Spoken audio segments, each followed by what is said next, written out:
Hi! In front of me is iPhone SE 2022 and today I would like to show you how you can enter vibration settings on this device. First of all, go into settings. Now scroll down, choose sounds and haptics and tap on the switcher next to vibrate on ring. This way you can switch on or off vibrations via incoming calls. You can also tap on the switcher next to vibrate on silent to enable or disable vibrations while your device is muted.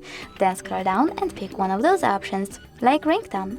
Over here select vibration and tap on one of those to select perfect vibration pattern, or tap on synchronize over here. But you can also select none to disable vibrations completely, or tap on create new vibration.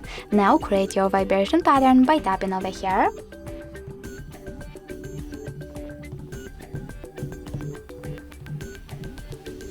And save it by tapping on stop at the bottom right one. Now click play at the bottom left one to check it out. Then stop it. And in order to save it, click at the top right corner here. Over here you can name your vibration pattern however you wish to. I will go with some gibberish and tap on save.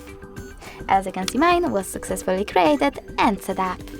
Thanks so much for watching. If you enjoyed this video, leave a like, comment and definitely subscribe. Bye!